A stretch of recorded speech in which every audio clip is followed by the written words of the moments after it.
Good afternoon, good morning. It's probably not evening anywhere just yet, but I could be wrong. Welcome to today's YouTube live stream on Sahaja Yoga meditation. And today's focus is to use the various Sahaja Yoga meditation techniques available to us for self-diagnosis of the internal spiritual system that we are trying to explore.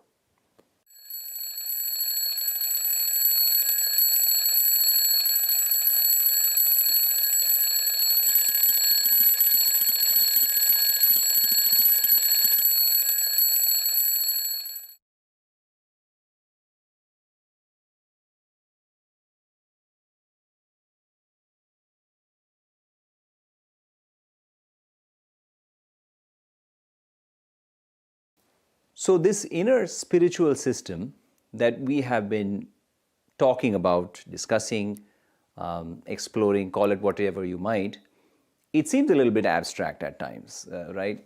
We talk about it, but then what brings it home for all of us is the fact that we can actually feel the presence of this system. We can correlate it to our emotions, our inner state.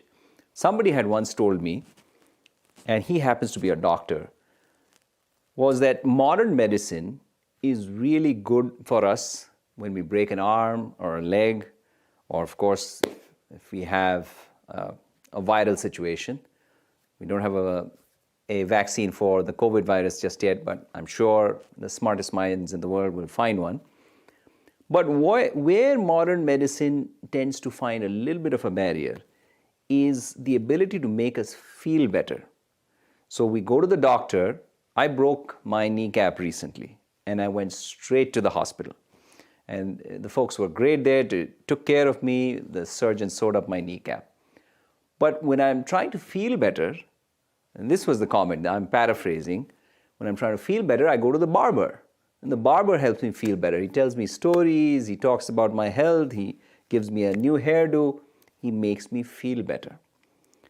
And here, with Sahaja Yoga meditation, we are trying to achieve a more holistic sense of well-being at a time when health is top of mind for billions of people all around the world. Unless I've been living under a rock, and probably even if I had been living under a rock, I would have known that the world is in lockdown.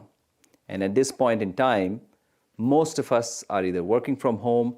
We are affected in one form or fashion. In some form or fashion, we are affected by probably the greatest lockdown in the last 100 years.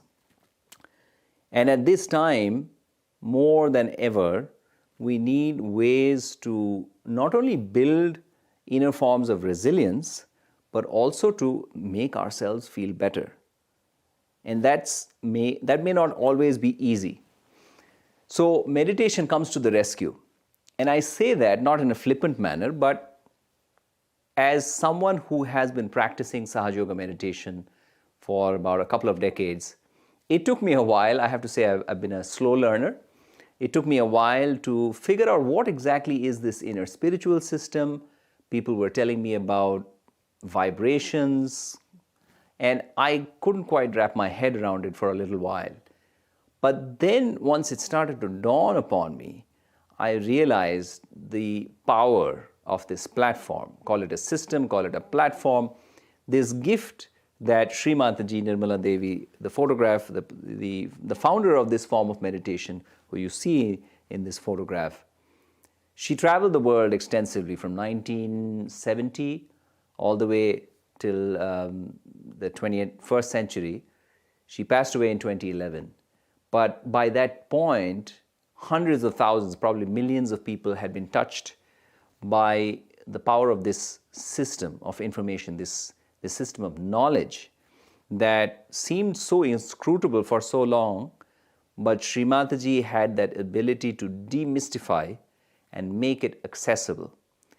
And access is what we are trying to achieve here. So without much further ado, I think what we can do is let's get ourselves limbered up. So if we were going out for a walk, if we were going out to play a game of tennis, we would probably warm ourselves up. In the context of meditation, we are not going to warm ourselves up, but nonetheless, we'll try to get ourselves ready for meditation.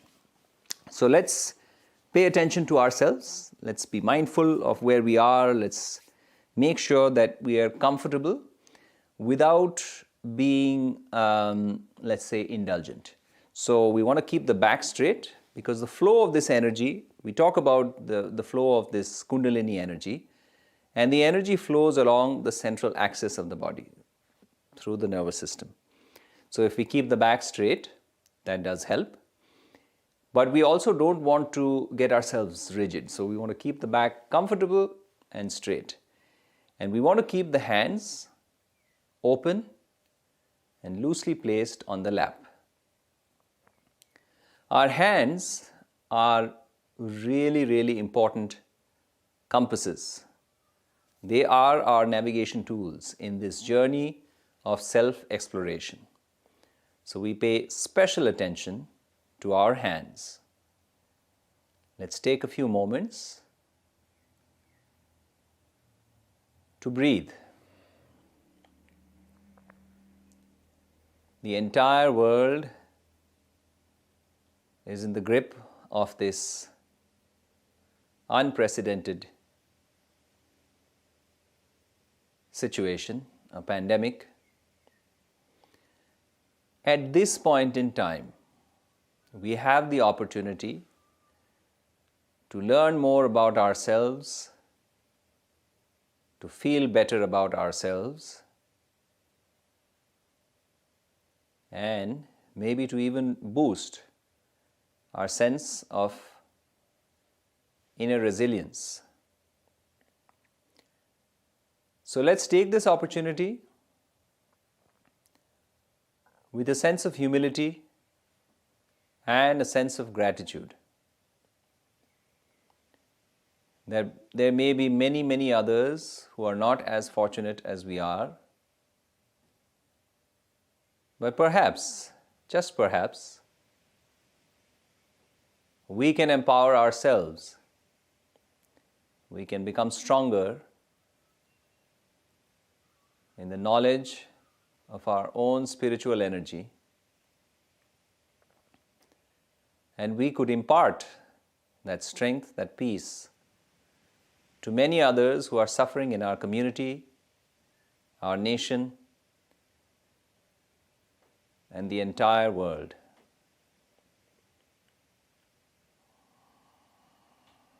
As we breathe, let's make sure that we breathe in through both nostrils and we exhale in equal measure.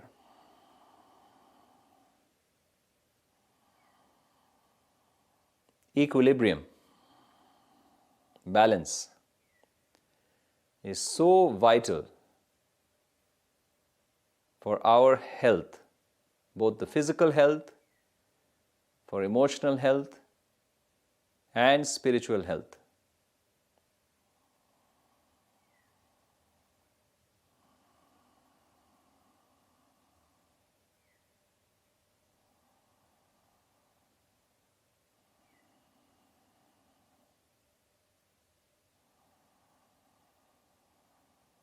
Let's pay attention to how we are feeling on our hands.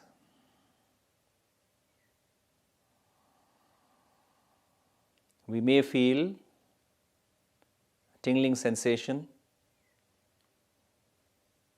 on some of the fingertips. We may feel a warm sensation on one hand, which then shifts to the other. At this point, we do not need to analyze. Sahaja, the word loosely means easy. Let's just take it easy and learn to observe. Observe our emotions. Observe the collage of impressions that fly by the mind's eye. and observe what we are feeling on our hands, at the tips of our fingers.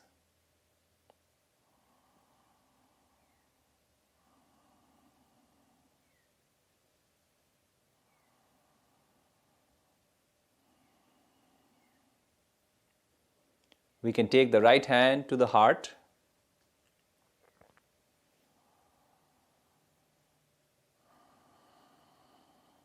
and recognize that meditation is an exercise in honesty. In this form of Sahaja Yoga meditation, there is no external agent or a third party that is impressing a certain state upon me. So I am inquiring about myself. I am expressing my desire to feel spiritual wellness, to realize the peace of my spirit.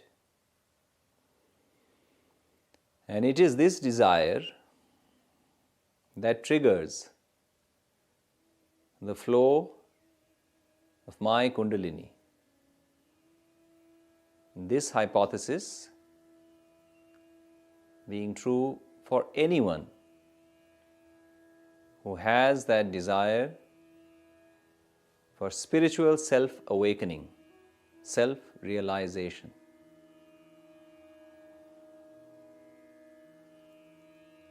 For a moment, for a few seconds, and maybe more, I wish to go beyond the limitations of this body, this mind, these transient emotions, the confines of my intellect, and experience that part of myself, my spirit, my Atma, which is a reflection of the universal consciousness.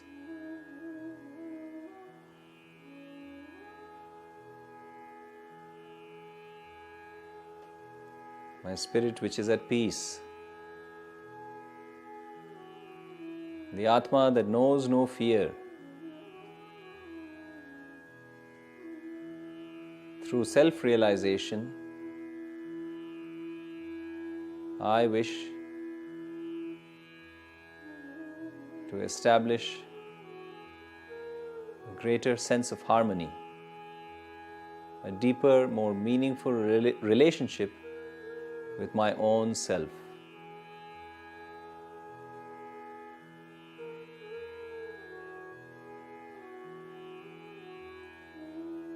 And recognize that I am not limited by this body, this mind, these emotions, but there is this universal part of my being that can set me free, free from fear, free from despair,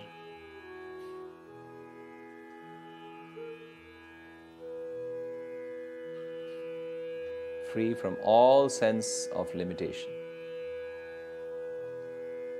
Let's take the right hand to the nape of the neck on the left hand side. Just massage the shoulder. This is usually where we find buildup of stress. And this is also the location of what is known as the Vishuddhi Chakra. An energy center, a spiritual center which allows us to develop a sense of oneness with our communities, the world, and the universe around us. And at this time, let's abandon feelings of fear, feelings of self-doubt. I am not guilty. Recognize that this Kundalini, this energy within us, wishes for us to be at peace, wishes for us to love ourselves, to be at peace with ourselves.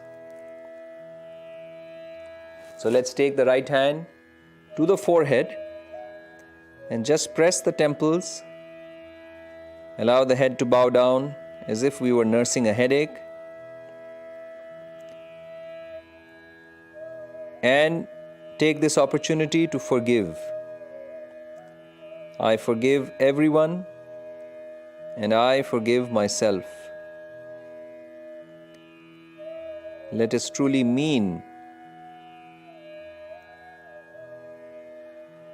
it when we say that I forgive. We let go of all anger, all hatred, to liberate ourselves for this journey beyond our thoughts and all the noise that clouds this mind. Finally, let us press down at the crown of the head with the center of the palm. Massage the skin of the scalp with firm but gentle clockwise motion.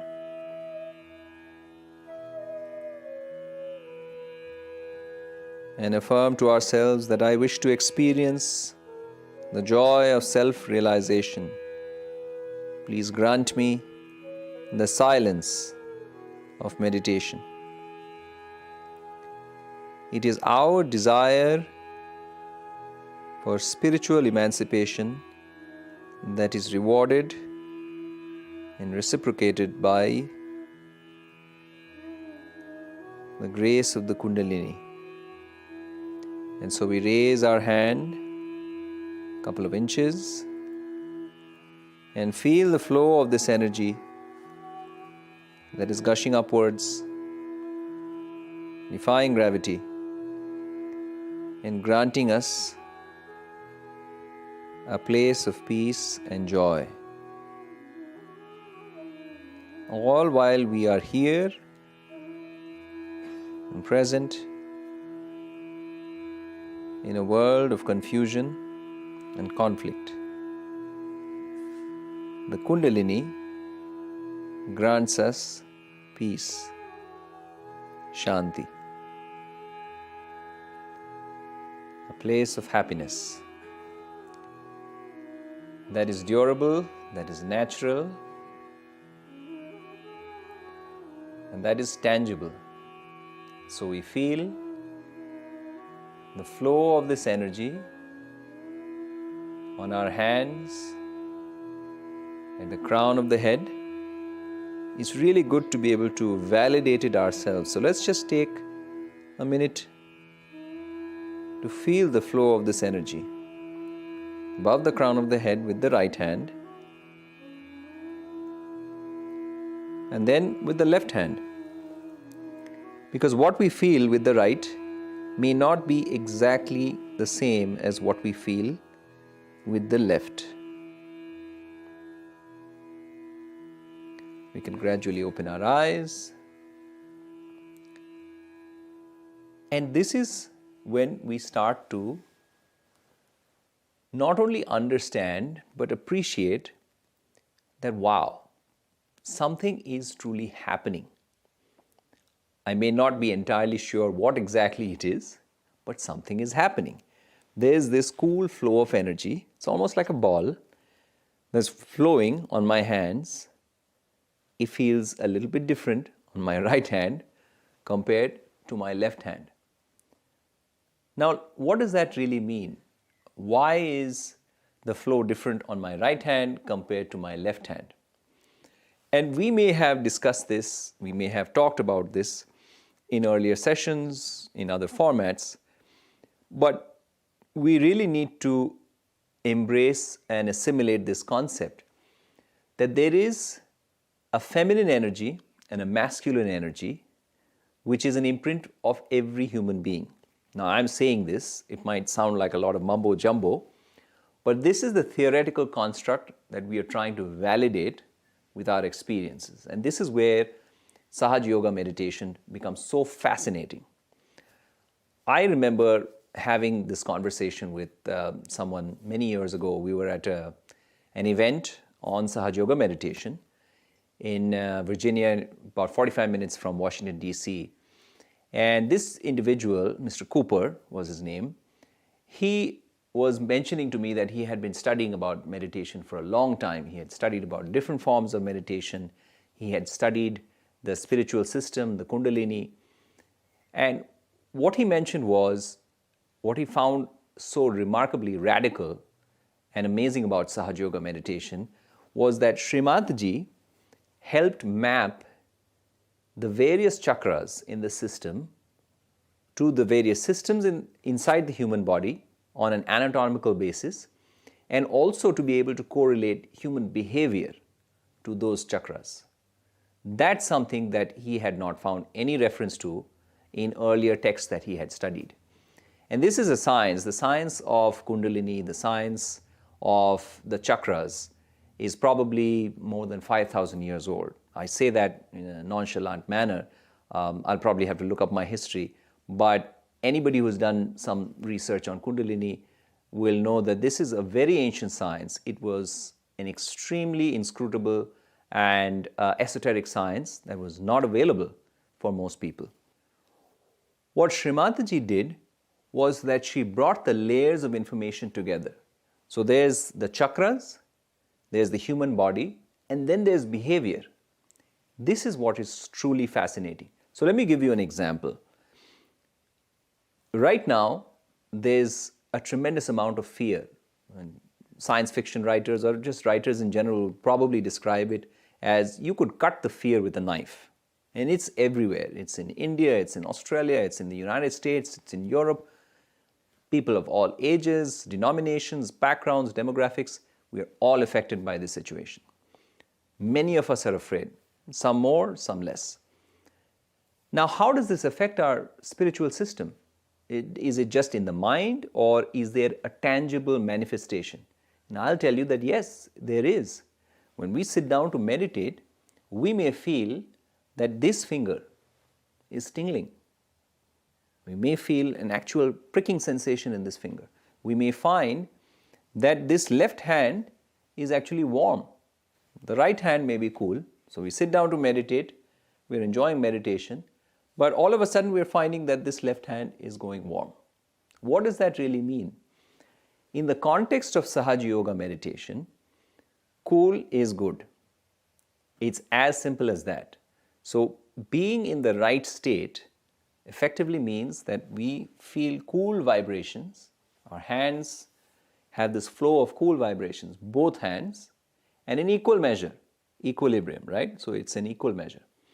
And we have this feeling of lightness, as if we have let go of some weight from within the system. That's as simple as it gets. It's almost as if we can describe it as the electronics of Sahaja Yoga meditation. That the left hand is our hand which we use. We could say that this is the feminine side.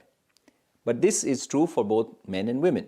With the left hand, we receive, or the left side of our spiritual system, we receive. And the right side is the kinetic side, or the masculine side, is the side with which we give. So that's how we can understand that when we meditate, we are using our right hand. So we are placing the right hand in various parts of the body. So we place it on the heart, we place it on the shoulder, we place it at the crown of the head. So the right hand is giving. When we sit down to meditate and this Kundalini is flowing, we are actually imparting the love or the consciousness or the energy that is flowing from the right hand to various parts of the body. Why is that important? The reason that is important is when I'm afraid, and I'm afraid, I will admit that this situation leaves us all vulnerable, and I need to do something to be able to address that. I need to be strong for my family, for myself at work, for my parents, and all the members of community. What can I do to help myself? So when I sit down to meditate and I know that this energy is flowing, I have this cool flow of energy, I can literally place my right hand on my heart.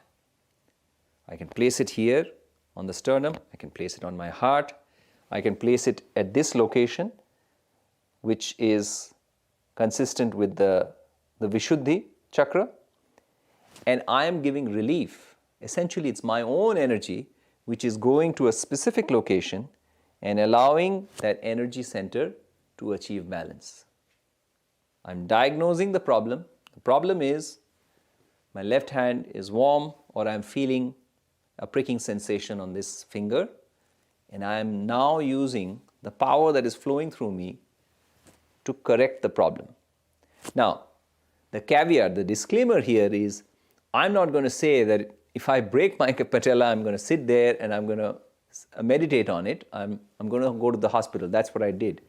However, on an ongoing basis, the way I'm going to build inner resilience, the way I'm going to become more adaptive and be able to meet these circumstances, these challenging circumstances, is by building that inner strength. And that strength is flowing through me.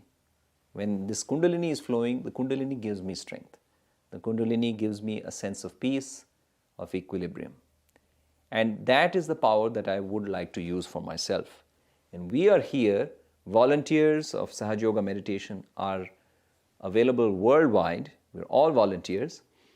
We know the power that we have managed to leverage somewhat. And leverage is definitely not the right word. We have been able to touch that power. And we are really anxious to want to share that power with anyone who is interested. Because we know that it's just the tip of the iceberg. There's much more to explore, and there's much more that we can accomplish. If we are together, we are meditating together, we are establishing this wellness together. So let's take this opportunity to listen to what Shri Mataji had to say about balance. This was an event that was in Sydney, 1981, and she addresses the spiritual system, the chakras that I talked about and that we have addressed earlier. But she also explains the background. Shri Mataji, of course, brings many layers of information into this journey, and she has her own inimitable style of delivering that information that makes it so much more understandable and accessible for anyone who is interested. So let's take a listen. Dr. Warren had time to explain to you about this experience. Sometimes it is easier to understand this from a person who has achieved it than to understand from a person who is talking from some 10th story. That's what my father told me, that if somebody is born on the 10th story, the rest of them are on the first floor. If you start telling them from there, they will first of all not listen, nor will they understand what you see. It's not proper that we should try to tell them something from a level to a level which is still there, static, in their mind. So one has to raise their consciousness 2-3 stories so they start seeing that there's something beyond. But in doing so, so many mistakes have been there before, and some people have done it deliberately. Some are misguided and some are doing it deliberately. Net result is just the same. Even if you give poison to someone by mistake or in a misguided way, the result is the same. In the same way, whether you are misguided or whether you do it deliberately, whatever is wrong has an effect on the Kundalini. Now the Aquarian age is the word I picked up from Dr. Warren, which is so true today. Aquarian means the water carrier. and in Sanskrit language it is called as Kumbha. Kumbha is the one what we call the Kundalini. The Muladhara is the Kumbha, where the Kundalini is there, the power of Kundalini is there. So to call it an Aquarian age must be some work of some realized soul who could see that in this age the Kundalini is going to be awakened, and that an age will start of people getting their Kundalini awakened. Now, I have already talked to you the other day about this second center, which is called as Swadhisthana, which gives us our sustenance and also our power to create. The sustenance is created inside that green part, which is represented by main 10 primordial masters. And these 10 primordial masters had another series of masters who were called as disciple principles. Now about these people I have talked to you last time. But today I would like to speak to you about other centers, especially this Nabhi, which is the navel center, which is very important in human beings. This is the center by which we seek. When in amoeba stage, we seek food. At a higher level, we start seeking heights. Like when they became mammoth and all these animals, they wanted to have a height, to go over the trees, to be able to master them and to eat the leaves. But they became so much outsized with their height that they had to become smaller animals, like say intelligent animals, and like say cats and things like that, cat family. And this is how the evolution has been brought forth through our seeking as amoeba, then as animals, and now as human beings.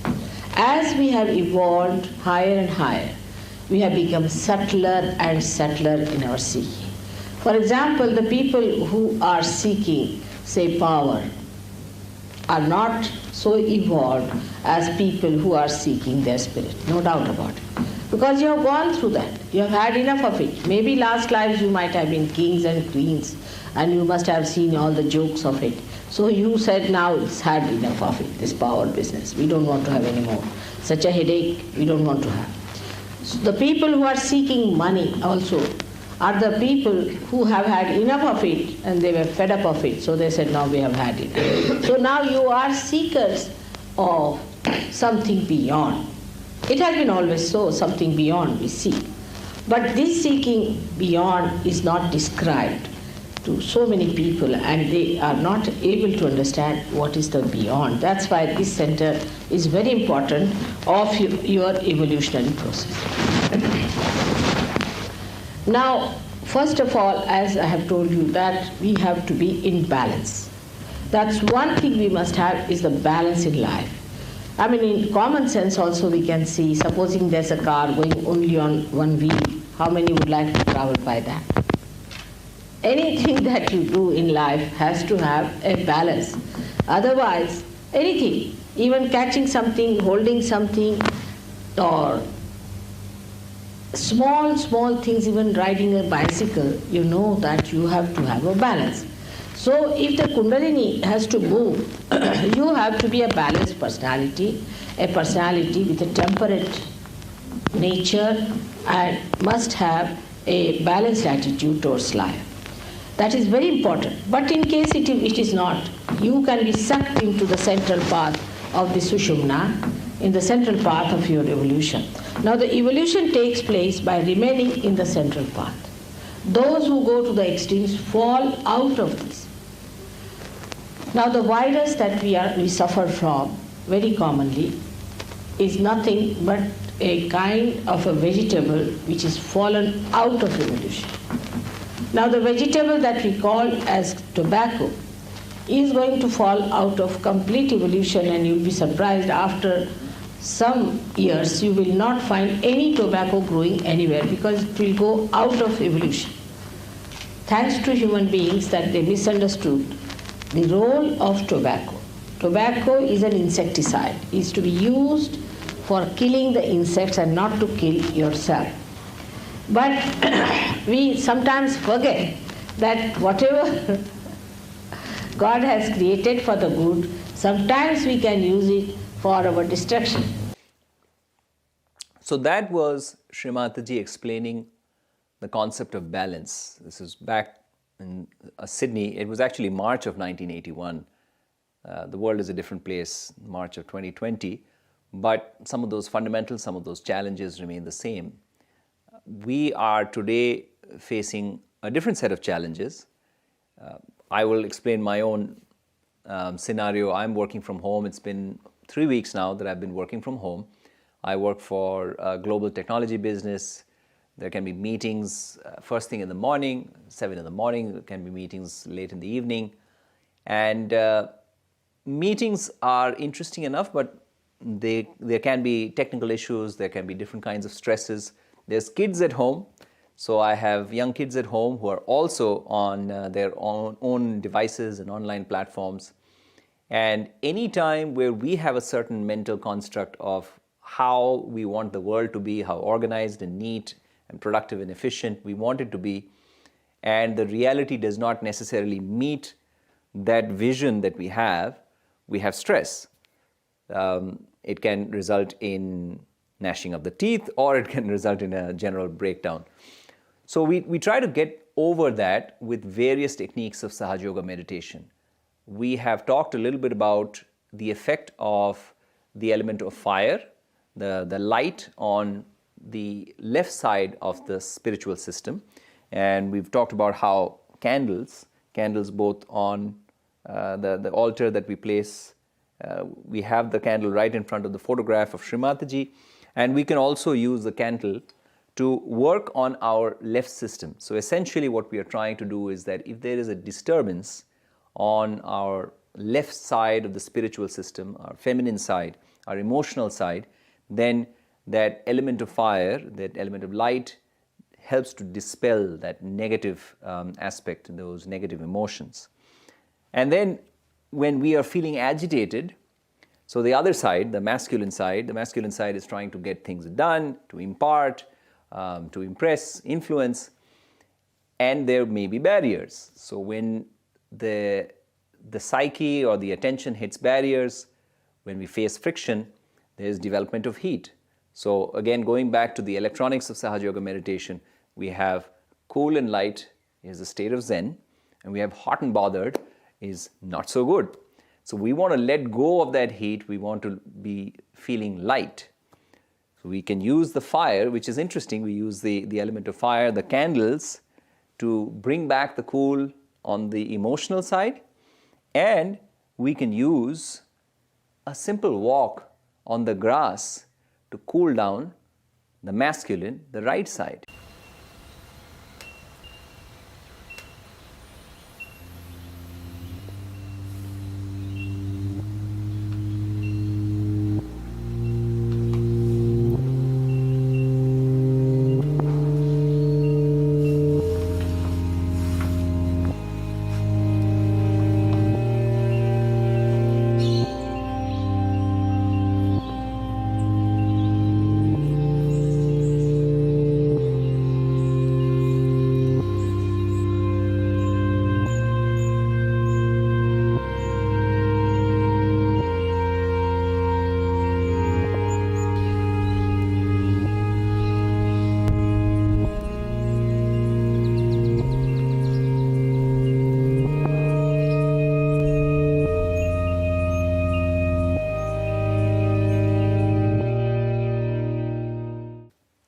Now that we've taken a walk, we've allowed ourselves to de-stress, we are feeling a lot better. What's next? I can tell you that the beauty of it all is this live stream ends and we can go back to life as usual. We can completely forget about it. It is entirely our choice. I can forget that I ever meditated. I can switch on TV and completely lose myself in 4 hours of binge watching on Netflix. That is entirely my choice. However, if I want to go further, there is literally an infinite journey ahead of me, and there is an infinite journey ahead of all of us. There is this incredible reservoir of energy and capability that is locked up within each one of us. And I am fascinated, I'm excited by that potential, by that possibility. For one, I definitely want to continue that journey, and I'd love to have your company on that journey, because the more the merrier. This is something that I've found consistently true in all my experiences of Sahaja Yoga meditation in 2 decades, is that when we meditate together, meditation together is magical. Meditating on my own time by myself is great, it's essential, but an integral part of this journey is to be together, is to meditate in groups, whether it's a virtual group or it's a group in person. And I certainly want your company on this journey.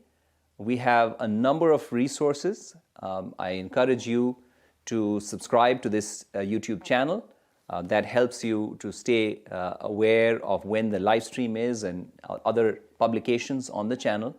Feel free to share, like, and if you notice the description section, you'll find the website freemeditation.com.au, which has a lot of interesting resources that you can refer when you're trying to understand various aspects of Sahaja Yoga meditation at home, at work, on the go. Once again, thank you for joining this session, and feel free to sign in. Like I mentioned, please feel free to share the channel, and we'll see you again next Sunday.